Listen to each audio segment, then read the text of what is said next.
While I was sleeping, my stepson Mateo came to my room and did something that I never expected, something that would leave me wide awake for the rest of the night, my heart racing with emotions I couldn't even put into words. My name is Laura, and if someone had told me years ago that I'd one day be writing about a moment like this, I wouldn't have believed it.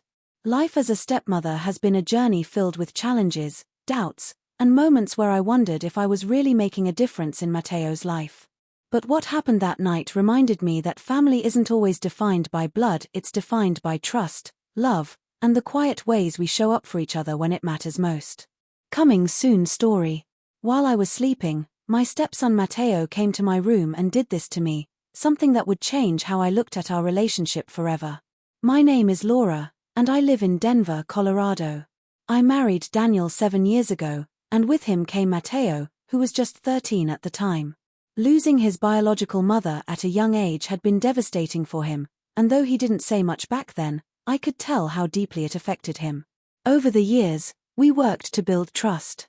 It wasn't always easy, sometimes he pulled away, sometimes he tested me, but deep down, I knew he cared.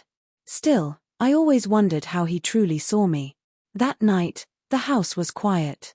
Daniel was away on another one of his business trips, and I was more tired than usual. I fell asleep with the soft hum of the ceiling fan above me and the faint breeze coming through the half-open window. Hours later, I stirred at the sound of my bedroom door creaking. At first, in the haze of sleep, I thought I was dreaming. But when I opened my eyes, I saw a tall figure standing near the door. My heart jumped until I realized it was Mateo. He looked nervous, his hands tucked into the pockets of his sweatpants, his hair tousled like he had tossed and turned in bed before finally deciding to come to me. "Mateo?"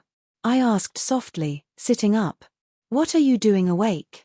He hesitated, then whispered, "Sorry. I couldn't sleep. I kept thinking too much." I motioned for him to come closer, and he stepped into the room quietly, sitting down at the edge of my bed. The look in his eyes told me this wasn't just about insomnia. He looked restless, troubled, like his mind was carrying too many thoughts at once.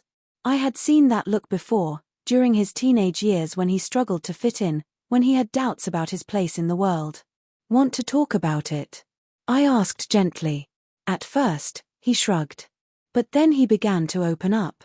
He talked about college, how overwhelming it felt, how he wasn't sure what he wanted to do with his life, how he felt the pressure to succeed because his dad expected so much from him.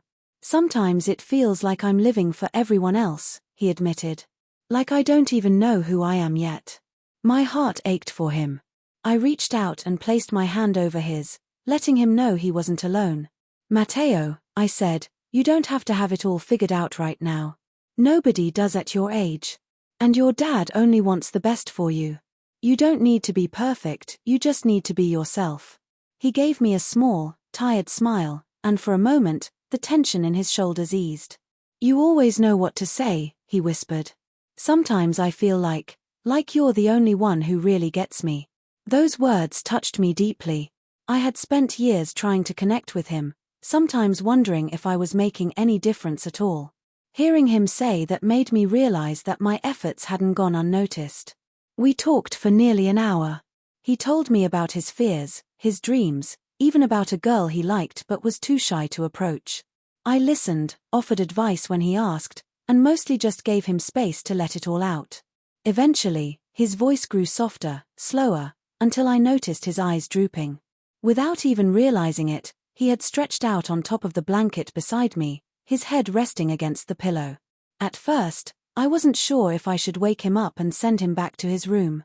But looking at him there, finally at peace after weeks of restlessness, I couldn't bring myself to disturb him.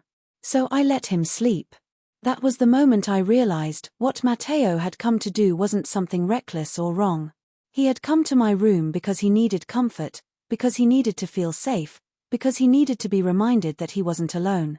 And in his own quiet way, by choosing to open up to me, he gave me the greatest gift a stepson could give: a place in his heart. The next morning, sunlight streamed through the window, and I woke to find him still asleep. I carefully got out of bed, went to the kitchen, and started making pancakes, his favorite. When he finally wandered in, rubbing his eyes, he looked almost embarrassed. "Sorry about last night," he muttered. Don't be, I said with a smile. Anytime you need to talk, I'm here. That's what family is for.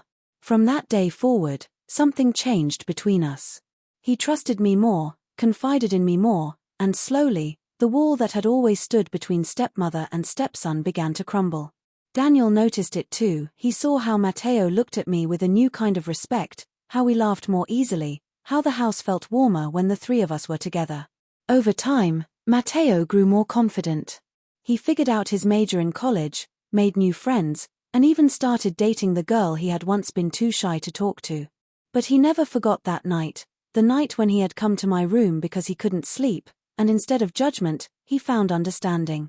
And I never forgot it either, because it was the night I realized that love, real, unconditional family love, doesn't always come in grand gestures.